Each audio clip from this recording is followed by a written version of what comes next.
Olá! Então, estamos aqui para apresentar a aula que vai abrir o próximo tópico do nosso curso, que é um pouco um tópico, como eu falei para vocês, sobre filosofia contemporânea. Então, a gente vai falar um pouquinho de filosofia contemporânea. Eu queria, então, fazer uma espécie de passagem daquilo que a gente viu sobre Hegel, sobre a história em Hegel, e fazer uma breve apresentação das questões que a gente vai ver agora a partir dos próximos módulos, próximo módulo, que só tem mais um módulo e a conclusão do curso, né? Que é esse módulo em que a gente vai tentar pensar um pouquinho junto com Heidegger, Martin Heidegger, um filósofo do século XX alemão, e alguns filósofos que conversaram com Heidegger, né, ou polemizaram com Heidegger. Em especial aqui na nossa aula eu vou apresentar um deles, que é o Rudolf Carnap, e eu vou explicar um pouquinho essas questões. É claro que a gente vai fazer só uma exposição geral, e depois a gente vai passar para alguns outros autores que também vão estar trabalhando nessa mesma senda, que tem a ver com como a filosofia moderna, a filosofia contemporânea, a filosofia moderna tiveram que se haver com a sua própria historicidade, como a gente está vendo aqui. O que seria, então, portanto, do ponto de vista da filosofia, a história da sua própria concepção. Então, o que é uma história da filosofia? Se não é, na verdade, esse enredo de aventuras em que as obras de arte estão colocadas no espaço, as obras de arte, as obras filosóficas estão colocadas no espaço, mas se é sim um nexo lógico que liga uma obra a outra, que, portanto, é intrínseco à própria concepção da filosofia, como a gente viu nos textos do Hegel. E também nas críticas de Nietzsche, né, que, afinal de contas, também criticou exatamente esse desenho histórico que faz da filosofia uma espécie de presa, vamos dizer assim, dos móveis, né, ele fala, inclusive, de uma figura de quase que de marionete, dos movimentos da história, que estariam, portanto, conduzindo a própria filosofia ao seu termo, porque como a história já foi desenhada, vamos dizer assim, pela filosofia hegeliana, ela estaria dada, né, e toda essa história, ela tenderia a uma homogeneidade, né, como que a gente viu naquela extemporânea do Nietzsche que a gente leu, né, a extemporânea das utilidades e das vantagens e utilidades da história para a vida, né, a gente leu meio rapidamente. Então, eu vou começar com vocês falando um pouquinho de uma questão que apareceu aí nos fóruns, que é a questão sobre a história. Então, eu vou voltar a algumas questões sobre a história que vão falar de alguns textos que não são exatamente aqueles que a gente leu. Então, como a gente disse, a gente está trabalhando com uma leitura estrutural e interessa para nós de Hegel o texto que a gente leu de Hegel, tá? Então, não é Hegel uma concepção abstrata de um filósofo que pensou o Estado, não, a gente só está preocupado com o texto que a gente conhece, é assim que se trabalha mais propriamente em filosofia, a gente trabalha com este texto, tá? Não interessa a filosofia do filósofo em grande, né? O que ele pensou, a sua grande teoria. Interessa cada uma das suas obras, e em cada uma das suas obras o movimento interno de cada um dos seus argumentos. Então, é um pouco como que a gente está estudando os autores. Então, o que a gente leu de Hegel foi esse texto de 1806, só este texto, tá? Que é aquela conferência de Heidelberg, né, que fala um pouco da cátedra de História da Filosofia. Esse é o texto que nós temos no horizonte. Eu vou fazer um certo passeio por algumas outras obras para falar um pouquinho mais dessa concepção de história, que estaria por trás, evidentemente, não só desse texto do Hegel, que a gente leu, mas de várias outras obras do Hegel, com várias nuances, tá? Porque o próprio autor, ele tem nuances internas de um texto ao outro. Então, a gente diz, Hegel disse isso. Sim, que texto, onde, como, né? De que modo, como se movimenta esse texto, é assim que a gente está trabalhando. E isso tem a ver com aquilo que a gente chama de leitura estrutural, ou leitura analítica, ou leitura exegética, né, que a gente lê o texto e não uma concepção do filósofo como pessoa, como personagem, ou como uma posição específica no tecido histórico externo daquilo que a gente chama de história da filosofia. Então, eu vou disponibilizar aqui, compartilhar aqui com vocês alguns slides, ver se eu consigo, né?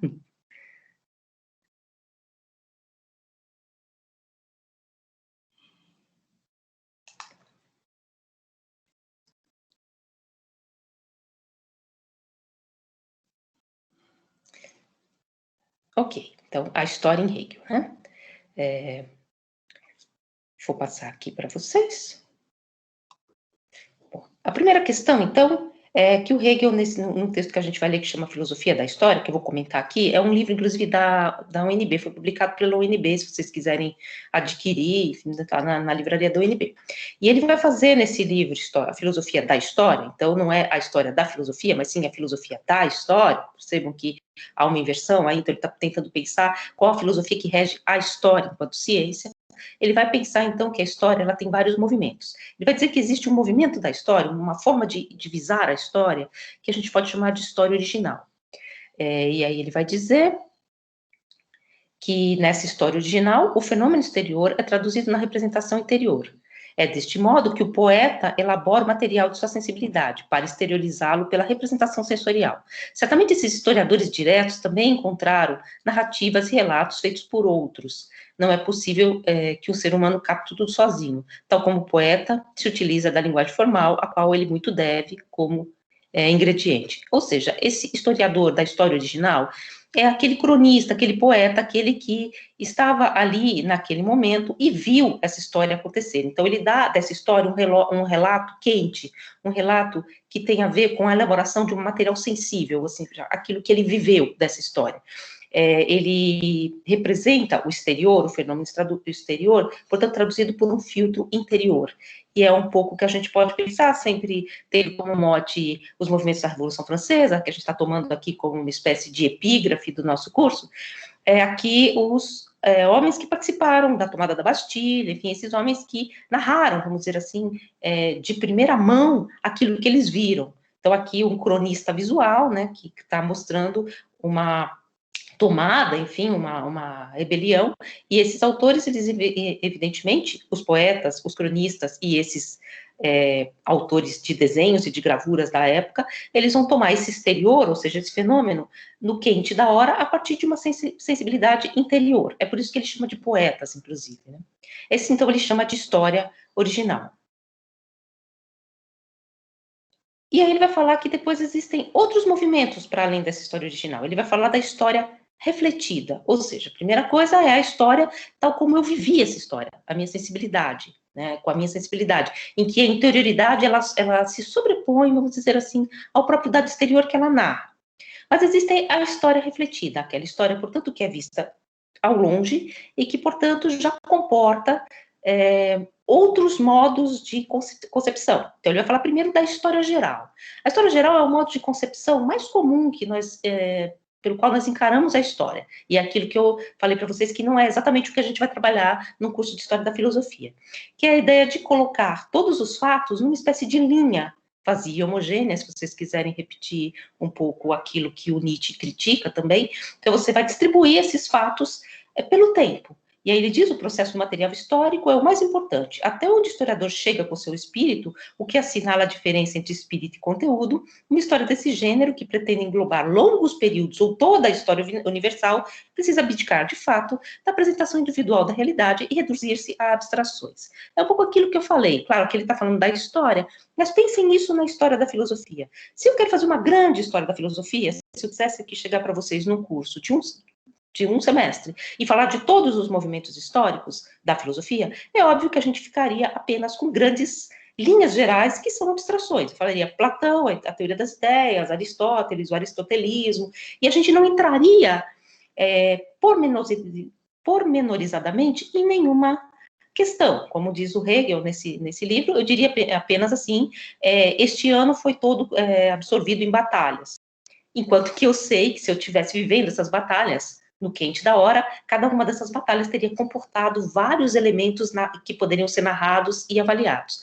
Essa história, então, essa história geral, essa daqui que eu coloco aqui para vocês no desenho, é a história da linha do tempo, das grandes generalizações, das grandes abstrações, que é óbvio que tem uma função, é óbvio que é um desenho da história, é óbvio que é um modo de pensar a história e que tem, claro, uma importância grande para a gente colocar, vamos dizer assim, os fatos encadeados, mas ela trabalha, evidentemente, com grandes abstrações. É por isso que eu falei para vocês que é o que a gente não vai fazer na nossa história da filosofia, porque essa história da filosofia deixa escapar exatamente o quê? A filosofia, porque ela vai falar de grandes sistemas encadeados como correntes históricas, e a gente vai perder exatamente os movimentos internos de cada um desses sistemas. E os sistemas ao fim e ao cabo, como vai dizer Nietzsche, eles se equivalem, por que Descartes e não Pascal?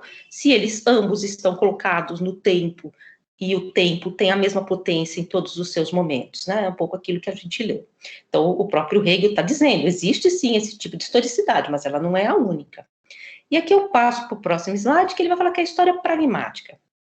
Aqui devem ser ressaltados principalmente o ensino moral e as reflexões morais auferidas pela história, o que foi muitas vezes a finalidade desse labor.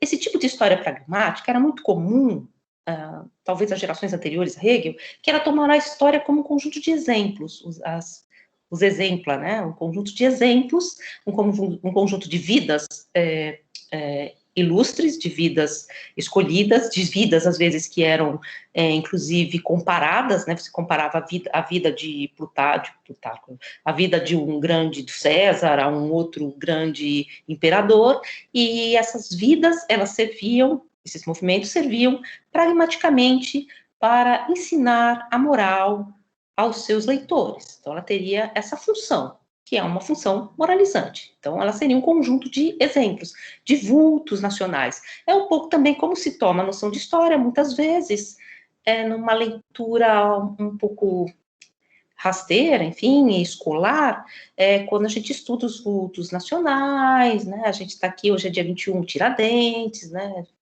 então quando a gente estuda essas figuras, não existe nenhum problema nisso, inclusive isso foi tratado longamente pelo Rousseau, no Emílio, né, que é um dos primeiros tratados de pedagogia, mas é um modo de observar a história, não o único.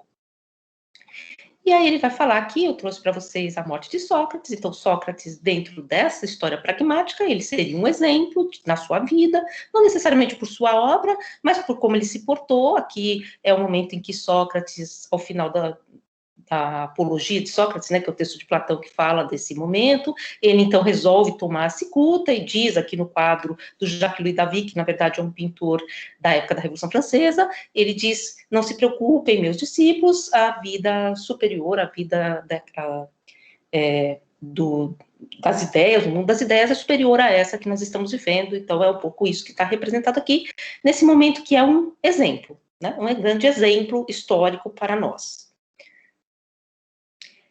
Mas nas anotações da Razão da História, que é um outro livro do Hegel, ele faz um comentário sobre esse modo de tomar a história. Ele diz, o elemento formador da história é algo diverso das reflexões dela. Nenhum caso é inteiramente análogo ao outro. Nunca existe uma igualdade individual, tal que há de melhor num caso, o seria também no outro. Cada povo tem a sua situação histórica própria, e para os conceitos do que é conveniente, não se precisa da história. Nada a esse respeito é mais insípido do que a apelação, muitas vezes repetida, para o exemplo grego e romanos, e vale lembrar a Revolução Francesa, que fez isso aos montes, que com frequência ocorreu no tempo da Revolução entre os franceses. Nada é mais diverso do que a natureza desses povos e a natureza do nosso tempo. Isso volta um pouco àquela questão que a gente viu no finalzinho do texto que a gente leu em 1806, em que Hegel diz, não adianta a gente voltar a uma filosofia do passado para dar conta, exemplarmente, dos problemas que nós estamos vivendo no futuro. Por quê? Porque as determinações que nós vivemos, da relação da consciência aos seus objetos, agora é outra. É uma determinação menos abstrata, mais concreta. Portanto, há elementos que não estavam postos na época de Platão e dos gregos, que estão postos agora. Portanto, o exemplo histórico ou filosófico deles é nulo nesse tipo de relação de espelhamento de uma época a outra. Tá? Mas esse é um comentário do Hegel.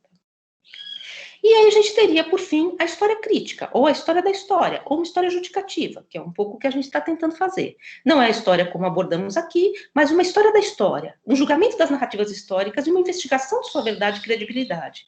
Essa outra forma de aprender o passado na história é colocando-se ideias subjetivas no lugar dos dados históricos.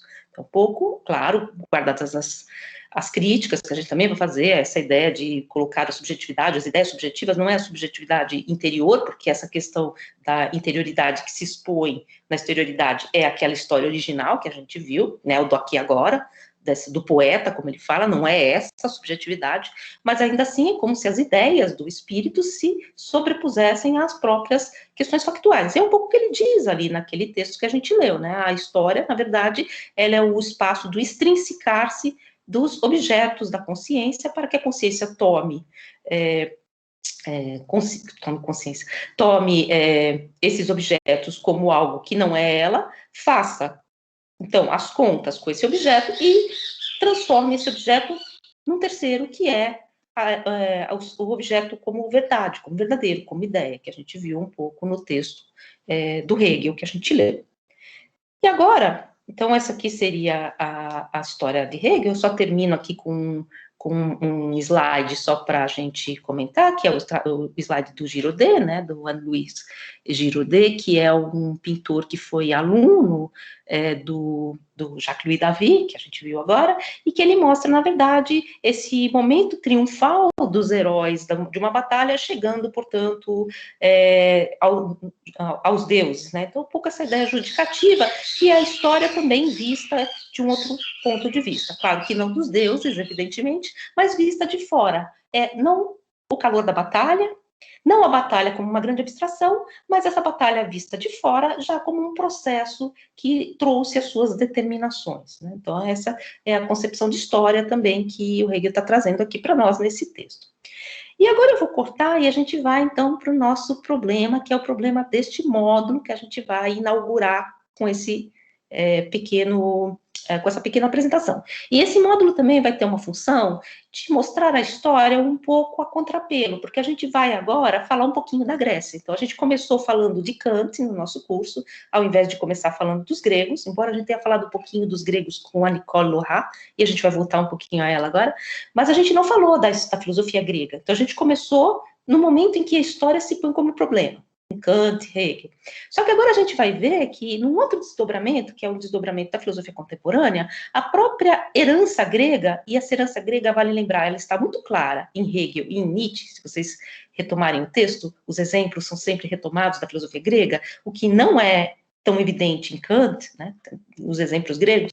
Então, essa ideia de que os gregos são os nossos antepassados, e nós vivemos a sua herança, e a grande herança grega seria exatamente aquilo que nós chamamos filosofia, vai ser um problema no século XX, exatamente quando, num outro patamar, a filosofia terá que se haver também com alguns outros problemas, com a sua função, por exemplo, como eu falei para vocês, dentre as várias outras disciplinas científicas que começaram a aparecer no final do século XIX, no século XX, e inclusive com um modelo, num certo sentido, tecnicista, técnico, da ciência, né? Então, a filosofia, ela acaba ficando uma espécie de ciência anacrônica, sem muito lugar, sem escopo, e pior de tudo, às vezes sem rigor. É uma das questões que a gente vai tentar ver aqui. Ela se torna um certo palavreado, para alguns autores, pseudo-teológico, em que você troca frases e sistemas de lugar apenas, e não está mais preocupada, vamos dizer assim, a filosofia, com responder questões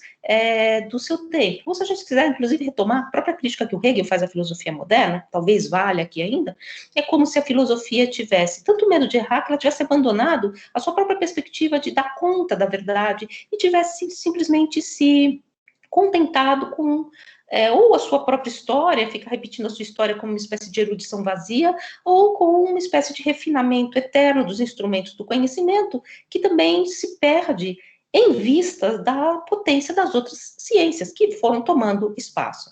Então, esse capítulo, ele vai se chamar A Superação da Metafísica, ou Superar a Metafísica.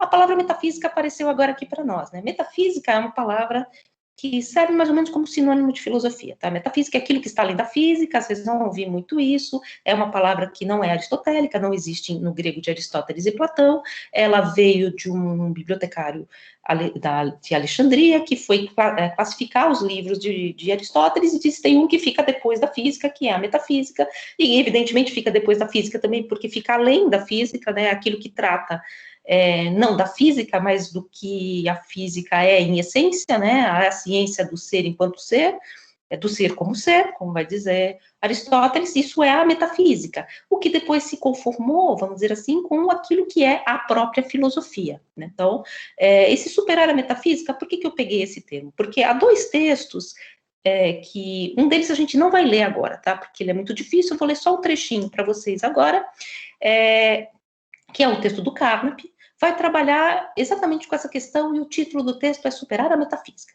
E existe um outro texto do Heidegger, esse texto do Heidegger, na verdade, tem duas versões, a gente vai ler uma aqui, um trechinho que ele é de 36, 46, acho que tem a data aí, que também se chama Superar a Metafísica. Então, há dois modelos de superação da metafísica. O Rudolf Carnap, como eu disse para vocês, ele tem como modelo da ciência superior a física. A física seria a ciência por excelência. E a filosofia, de alguma forma, ela precisa ser ciência. E para ser ciência, ela precisa, portanto, emprestar os seus saberes, as suas funções, às ciências duras, às ciências que estão aí. Ela não pode continuar repetindo sistemas hegeliano, fichteano, de Schelling, do romantismo, que simplesmente trocam uma palavra pela outra. São termos, como eu vou ler para vocês, do próprio Carnap, um palavreado absolutamente hermético, que acaba fazendo com que o discurso filosófico se torne um discurso histórico, historicista no mau sentido, e apenas uma troca de lugar de termos que os eruditos discutem. E eu vou ler um trechinho do texto do Carnap. Esse texto do Carnap, depois eu passo para vocês, está nesse livrinho aqui. Não sei se vocês estão vendo também a minha cara aqui, talvez vocês sejam vendo só slide. Eu vou ler um trechinho do Superar a Metafísica, né? Enfim, ele vai dizer assim, né? Então, ele fala que existem dois tipos de enunciados que a ciência pode fazer. Existem os enunciados lógicos ou matemáticos, que são aqueles enunciados que são verdades ou contrariedades em si mesmo. Por exemplo, o triângulo tem três lados. O triângulo tem três lados, mesmo que não existisse nenhum triângulo no mundo, ele é verdade porque é a mesma coisa que eu estivesse dizendo que algo que tem três lados, né? Algo que tem três ângulos tem três lados.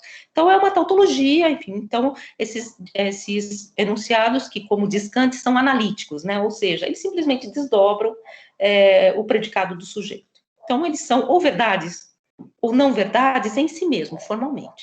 E existem outros enunciados que são enunciados que remetem a dados empíricos e que só podem ser confirmados ou não na sua relação com a empiria, na sua relação com o mundo.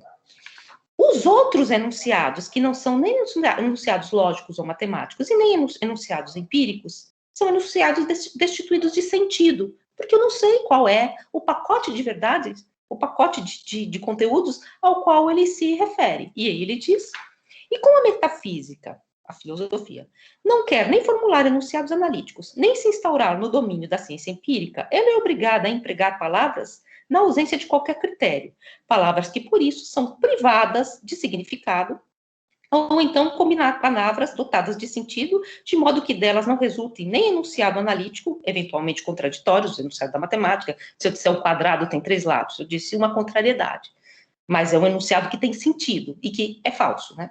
E nem enunciados empíricos. Tanto num caso quanto o outro, advém subitamente, inevitavelmente, que são pseudo-enunciados, ou seja, nem enunciados são frases vazias, são frases sem sentidos. A filosofia e os grandes sistemas filosóficos, até aqui, eles construíram enunciados sem sentido, porque eles juntavam palavras sem saber exatamente ao que elas se referiam e produziam, pela ilusão da sintática da língua comum, um pseudo-problemas. E aí eu vou colocar o trechinho aqui para vocês, e ele diz, no finalzinho desse trecho que eu estou lendo, que está nesse livrinho do Lacoste, A Filosofia no Século XX, Jean Lacoste, está na nossa bibliografia. Mas o que resta, então, finalmente, para a filosofia? Afinal de contas, a metafísica não tem sentido, né? Se todos os enunciados que dizem algo são de natureza empírica e pertencem à ciência do real, o que resta não são nem enunciados, nem um sistema, mas apenas um método da análise lógica. O que sobra para a filosofia? Exatamente isso. Analisar se os enunciados de uma ciência estão bem construídos. Analisar logicamente se esses enunciados são ou não são falsos. Não no sentido de que eles são falsos porque eles dizem algo contrário ao real, porque eles podem ser falsos e aí eles se refuta. Mas se eles são simplesmente pseudo-enunciados, se eles sequer são enunciados, se eles são jogos de palavra. E aí ele continua: mostramos anteriormente como aplicar esse método em seu uso negativo. Nesse caso, ele serve para erradicar as palavras desprovidas de sentido. Em seu uso positivo, serve para esclarecer os conceitos e enunciados dotados de sentido, para fundamentar logicamente a ciência do real e a matemática. A aplicação negativa do método é, na situação histórica presente, necessária e importante. Qual é essa situação? A situação em que a filosofia se encontra presa a uma espécie de sistema teleológico, historicista, que só repete palavras, jargão, segundo o Carpe. Só que, por outro lado, eu trouxe aqui para vocês, se eu consigo tirar essa barra daqui, o trechinho do Heidegger, que vai falar a mesma coisa, mesmo, como tem o mesmo título, superar a metafísica. Superar a metafísica para o Heidegger seria talvez algo que o próprio Hegel teria levado a cabo, se realmente ele tivesse conseguido inscrever a metafísica na sua própria história, na sua própria historicidade. Por que a metafísica não foi levada a cabo? Em que sentido? Tornada acabada, portanto, tornada finalizada, tornada pronta. Aquilo que o Nietzsche diz, tudo que virá depois será simplesmente coda dessa história universal, né? Então, eu teria acabado, porque eu teria dado conta da metafísica. E ele diz, o acabamento da metafísica tem início com a metafísica hegeliana, do saber absoluto enquanto vontade do espírito. Não liguem muito para essas palavras, é um pouco o que está explicitado naquele texto que a gente leu, tá? Aquele texto que a gente leu é a metafísica hegeliana do saber absoluto enquanto vontade do espírito. Para que essa metafísica, por que essa metafísica é somente o início do acabamento e não o próprio acabamento? A certeza incondicional não chegou a essa metafísica sobre a forma da realidade absoluta. Será que existe uma possibilidade de ultrapassagem, ou seja, de ir além, de tornar isso mais completo? Certamente não. A possibilidade, porém, de passar incondicionalmente para dentro de si mesmo enquanto vontade de viver ainda não acabou. Tampouco a vontade enquanto vontade de querer ainda não apareceu na realidade por ela mesma.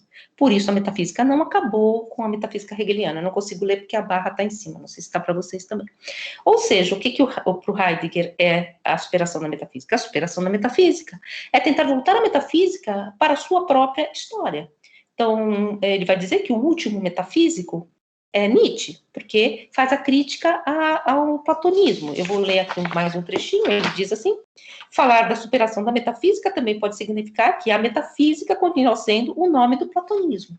Ou seja, a metafísica seria essa história da filosofia que começa em Platão e acaba em Nietzsche. Tá? E como é que eu supero? Como é que eu vou além de Nietzsche? Eu vou além de Nietzsche jogando tudo fora? Não, vai dizer Heidegger. Eu vou além de Nietzsche, talvez indo para fora dessa história da metafísica, para os seus inícios, para a sua origem, para os seus princípios, ou seja, para a pergunta mais original ainda que aquela do platonismo. E é aí que a gente vai ver esse movimento em que da filosofia contemporânea a gente vai falar um pouquinho da filosofia grega, que a gente vai ler dois textos do Heidegger, um deles está nesse livro aqui, Os Pré-Socráticos, eu não sei se vocês estão me vendo, que é a parte do Heráclito, em que ele vai falar de aletheia. Aletheia é a palavra grega para dizer verdade, isso a gente vai trabalhar depois, e depois ele vai ter o curso todo sobre Parmênides.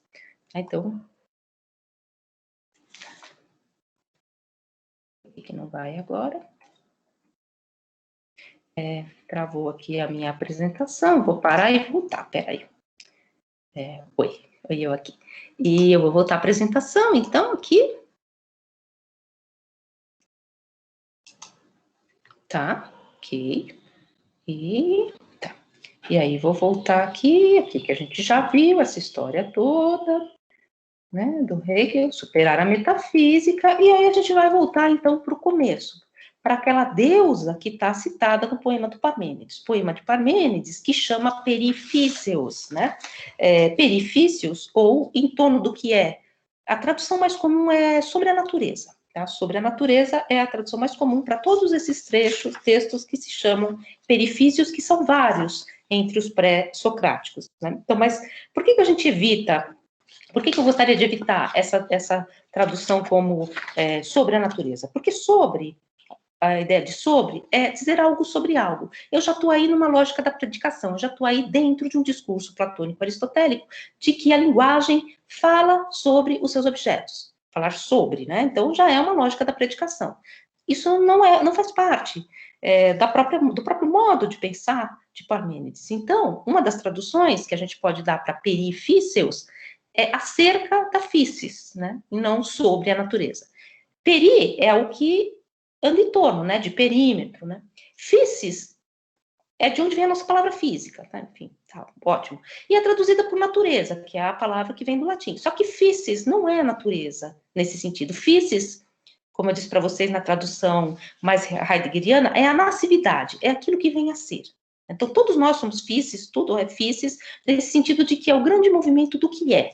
Então, isso é physis, e não no sentido do que a gente entende de natureza, aquilo que não é cultura, né? Aquilo que é separado do homem. Exatamente essa separação, vai dizer Heidegger, ela é já um momento da metafísica. A metafísica separa inteligível de sensível, corpo de alma, você cria um dualismo. Aqui, em Parmênides, exatamente isso que o Heidegger quer recuperar, você ainda não teria, isso também é polêmico, tá? O Adorno diz que, na verdade, a mediação, ela já começa com o próprio homem, é a nossa maldição, né? A mediação no sentido de que nós já estamos separados, e a linguagem já é uma espécie de mediação entre essas partes, né? Nós já estamos separados do nosso objeto, mas o que o Heidegger vai tentar fazer é exatamente pensar antes dessas cisões, né?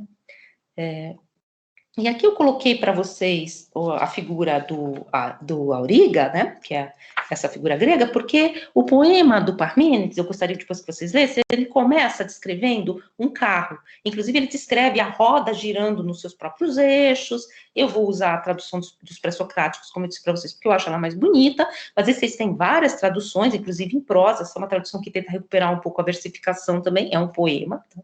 E começa falando desse carro. Então, é um jovem que está conduzido por aurigas imortais, que são as daimones, né, são as deusas, estão conduzindo esse carro, então esse carro que vocês estão vendo aí do Auriga, né, essa escultura do Auriga que é famosa, Auriga é a pessoa que conduz o carro.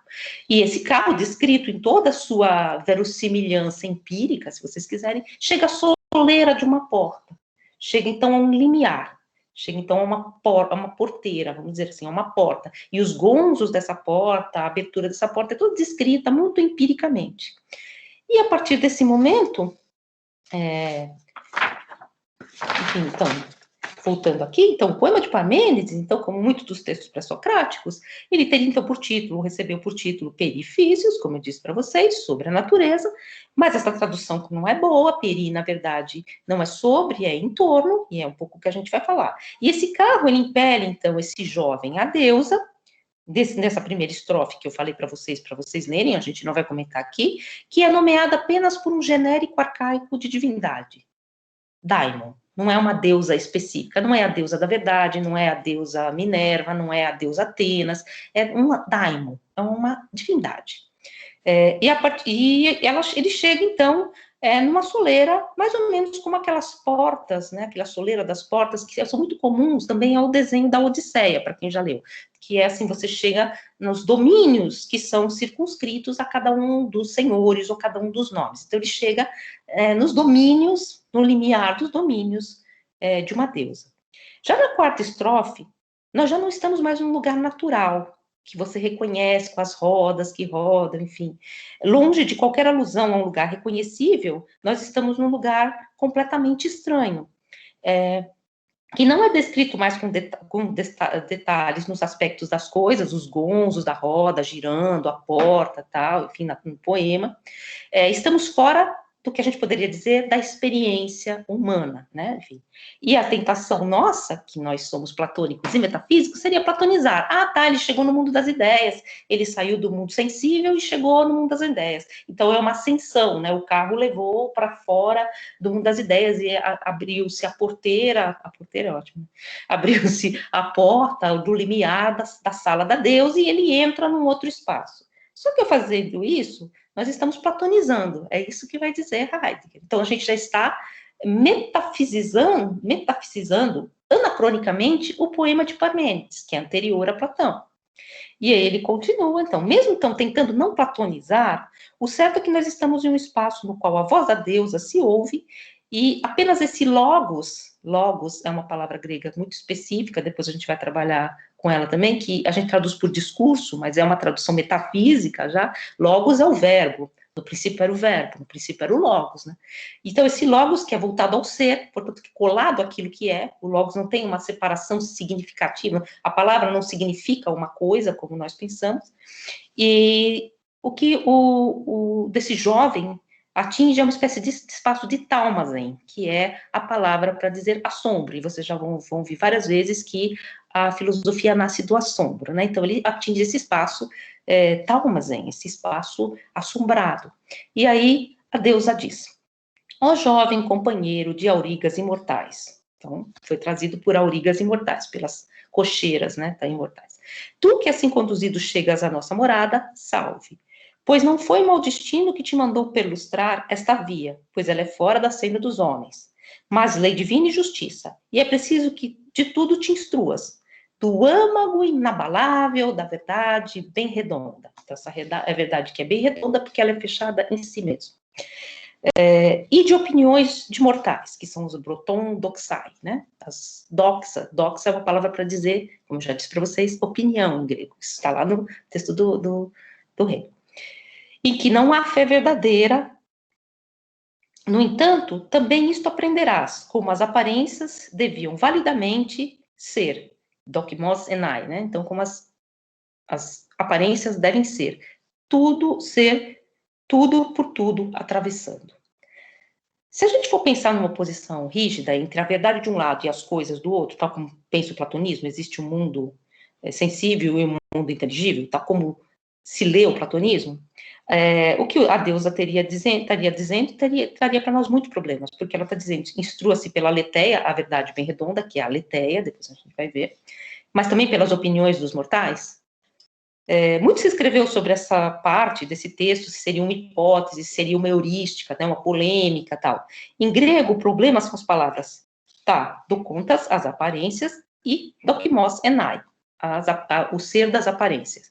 Vertido validamente por José Cavalcante de Souza, nessa tradução que a gente está lendo, e para consumando por Emanuel Carneiro Leão e Sérgio Vublansky, que são dois heideggerianos. Eles traduzem assim: como o aparecente necessitava ser tudo, consumando através de tudo de maneira aparecente. Então, essa ideia de que as aparências, no certo sentido, elas também precisam ser validadas a partir desse contato com o ser. O problema, então, se a gente sair fora do que a gente pensa do platonismo, talvez, dessa topologia platônica, né, metafísica, talvez desapareça. Talvez os docontas, as aparências de Parmênides, não sejam as sombras na parede da caverna de Platão. Percebe? Mas ainda temos que compreender um outro trechozinho que é citado pelo Proclus. Isso depois eu vou explicar para vocês. Todos os trechos, isso está no livro também dos pensadores, eles são citados por outras pessoas, né? Porque a gente não tem esse poema. Esse poema chegou para nós aos pedaços. Pois bem, eu te direi, diz a deusa, e tu recebe a palavra que ouviste. Os únicos caminhos de inquérito que são a pensar. O primeiro é que é, e portanto não é não ser. É e não pode não ser.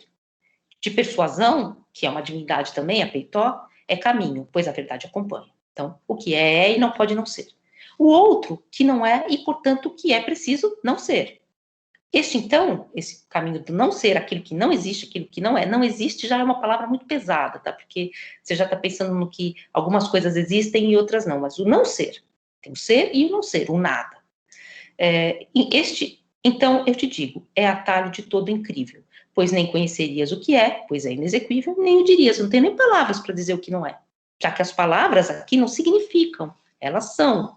E aí ele continua, necessário é dizer e pensar que o ente é, que o que é, pois é ser, e nada não é. Isso eu te mando considerar. Pois primeiro, desta via de inquérito, eu te afasto. Mas daquela outra, em que mortais, que nada sabe, erram com duplas cabeças, e não é, pode ser ou pode não ser, eu não sei se é verdade ou se é mentira, pois o imediato de seus peitos dirige errante pensamento, e são levados como surdos e cegos, perplexas e indecisas massas, para as quais ser e não ser é reputado o mesmo e não o mesmo, e de tudo é reversível o caminho. Isso diz a deusa ao auriga imortal. Então, é um pouco que o Heidegger vai tentar recuperar no seu curso chamado Parmênides. A gente vai ler primeiro a Aletheia, que na verdade fala de um outro autor pré-socrático, que é Heráclito, que a tradição platônica vai opor a Parmênides. Parmênides vai ser o pensador do ser e Heráclito o pensador do devir. Só que o que Heidegger vai dizer? Sim, desde que você pense a partir da metafísica. Se você tentar ultrapassar esse problema metafísico para buscar exatamente esse problema lá onde ele começou, você vai perceber que Heráclito e Parmênides estão mais próximos do que aparentemente poderia parecer. E ele vai comentar de Heráclito, que eu vou só citar aqui porque nosso tempo já está quase acabando, dois trechinhos, depois eu passo o texto para vocês também, que ele vai citar dois trechinhos, eu não vou ler em grego, porque meu grego não é grande coisa, ele vai falar assim, que existem dois trechos que são importantíssimos para se pensar em Heráclito. Um deles é que a natureza, ou a physis, ama esconder-se, criptestai filei, a physis ama esconder-se. E a outra é do que jamais mergulha como alguém escaparia. Ou, se vocês pegarem a tradução tal como está na doxografia do Heráclito pelo Heidegger, que está traduzida do alemão, como pode alguém esconder-se diante daquilo que jamais tem ocaso? Né? Como esses dois trechos estão falando do quê? Estão falando da physis. Como a physis, ou não, enfim, é uma hipótese, a gente só tem esse trecho. A physis ama esconder-se, mas isso que mergulha, isso que ama esconder-se, também nunca tem ocaso. Então, esses dois trechos que ele vai trabalhar nesse trechinho aletheia, que a gente vai ver aqui. Óbvio, eu sei que vocês vão dar uma estranhada, como o próprio Carnap diz, existe um texto famoso do Carnap em que ele pega os textos do Heidegger e mostra na cabeça dele, claro, porque a gente não está aqui fazendo nenhuma opção por nenhum dos lados, que não está escrito nada ali, que aquilo é mera poesia, porque o que o Heidegger faz é deslocar as palavras de lugar.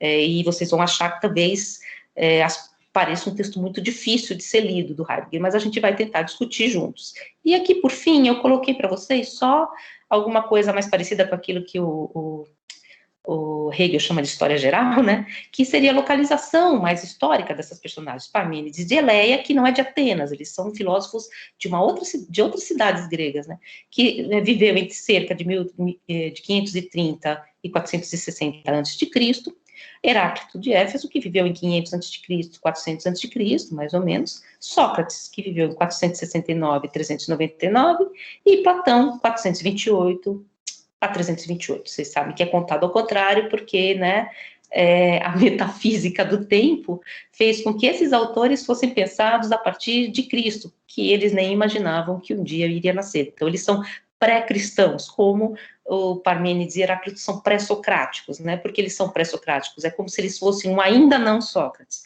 É exatamente isso que o Heidegger vai tentar discutir, e vai tentar discutir filosoficamente, e não como um dado de erudição histórica. Então, eu vou parar de compartilhar aqui a bandeja com vocês, só para dar um tchau, tomara que tenha ficado bom. E eu vou disponibilizar esse vídeo e depois a gente volta a ler esses textos juntos. Então, o primeiro texto que a gente vai ler é esse que está nos Pensadores Aletheia, tá? É uma parte da doxografia do Heráclito, e depois a gente vai ler a introdução do Parmênides, que é um curso que o Heidegger deu na universidade. Então, obrigada, tchau. Vou parar a gravação, se eu conseguir, né?